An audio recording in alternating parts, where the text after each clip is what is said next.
No. As you go up the work pyramid to more elite jobs, this is where things get a little bit different, a little tricky.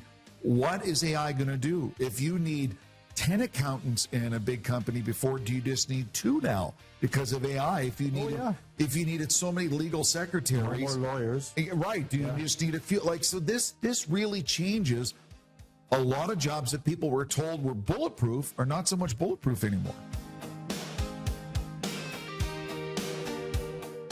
Love it or hate it, AI is coming into our lives at a rapid pace, from data centers to AI in our daily lives, from Shanghai to Regina, from Louisiana to Grand Prairie, Alberta. AI is changing the landscape, not just here in Canada, but around the world. But how will it change the landscape?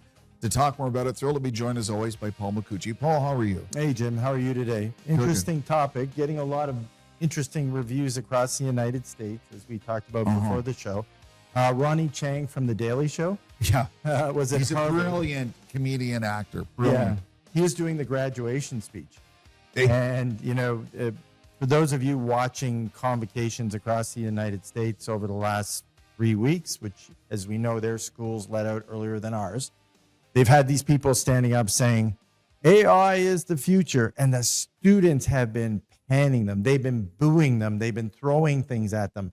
So Ronnie gets up and he says, F AI.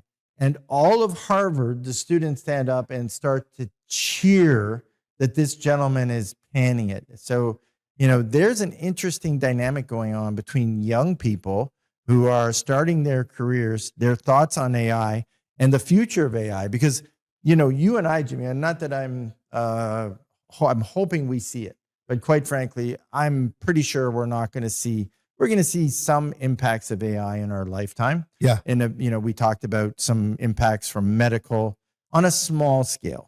And I think we're going to talk about that in a few minutes. But we have these software developers going on podcasts talking about the world changing and robots taking our jobs. Yeah. Let's play the clip so people know. Let's go to the clip right now, and then you'll understand why Paul is leading off with this. So this is our man from The Daily Show, Ronnie, doing his thing with our friends at Harvard.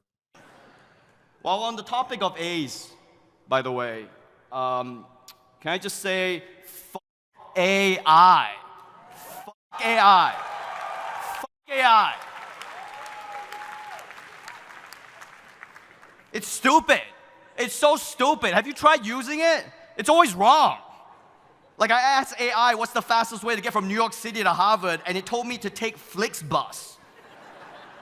Look, a lot of other respected graduation speakers in colleges around America are talking about you guys needing to master AI for the future, okay? I'm here to tell you the mission of your generation is to destroy AI. Kill it.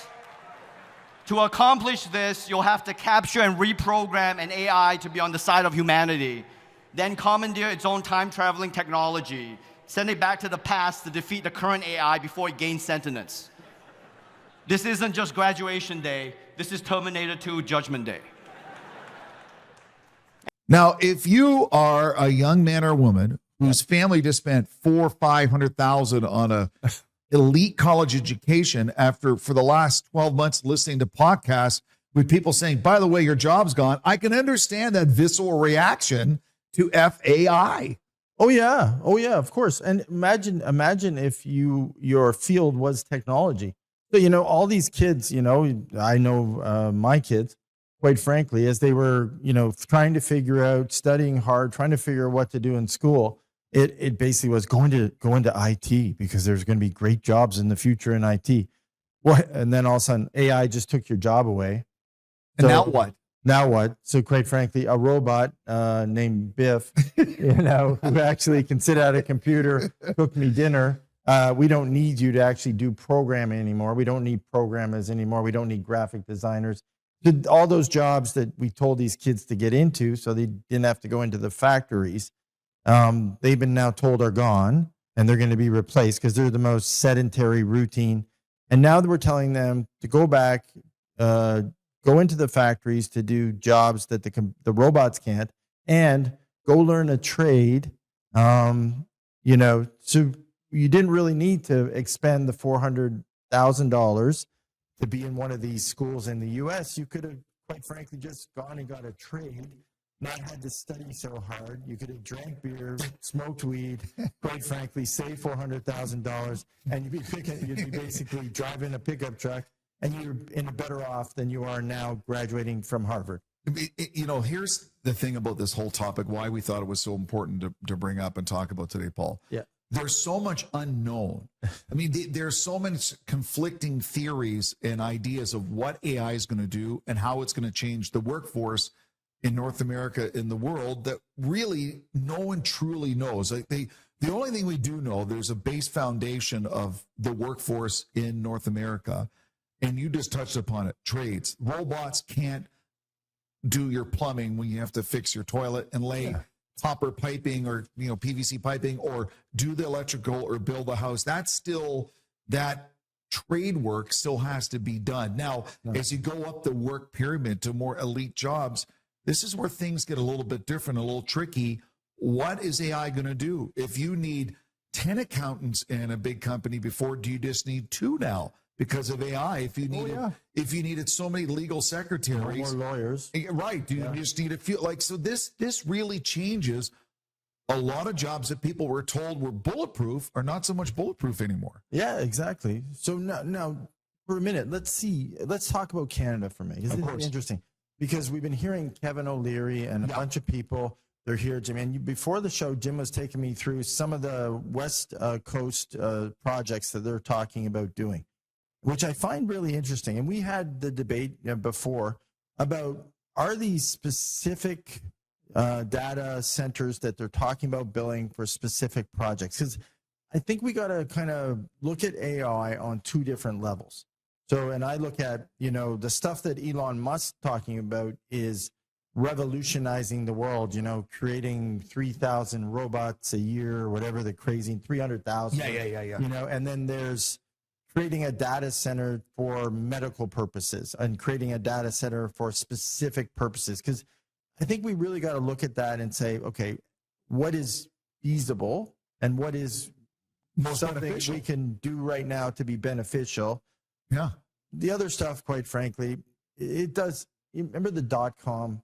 Well, yes. Yeah, remember the .com era? Oof. I think it is a lot of .coms, and we're going to talk about that in a minute. But when you listen to the chatter about it and the software developers that are coming and talking about how it's going to change the world in the next 36 to 5 years, 36 months to 60 months, I look at it and think, okay, whatever. But, there are benefits we can get now, which I think are fantastic through AI.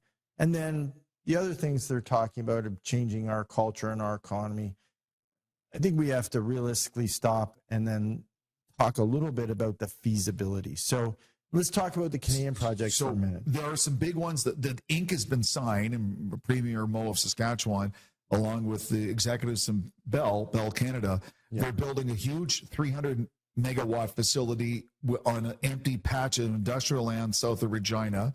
Yeah. So they're building that. TELUS is building one in Kamloops and one in Rimouski, Quebec. Now, there's a company called Digital Realty, which is turning the old Toronto Star printing press off the 407 in Vaughan to a 700,000 square foot AI-ready facility. So these things are being built, and Mr. Personality himself, Kevin O'Leary, is proposing a $70 billion 7-gigawatt AI data center campus in Grand Prairie, Alberta. And they're being built. I know Mark Zuckerberg and Facebook is building a massive AI data center in Northeast Louisiana, but a lot of these companies are looking at either the communities with a lot of empty industrial land that's being unused, or buildings that once housed a lot of stuff that isn't being used, and they're stepping in and filling the void. Yeah, well, the grid, right? So let's talk about that for a minute. Okay. So the Alberta projects, before the show, I took a look at Alberta and I said, okay, what capacity could Alberta really take now? So that's the issue, right? So, and really, they could absorb a cap of 1.2 gigawatts. Right. So that really is a small amount of gigawatts which the grid can absorb. Now they're talking about building. The interesting thing is they're all talking about building their own hydroelectric generation plants and everything else. unfortunately, if you really look in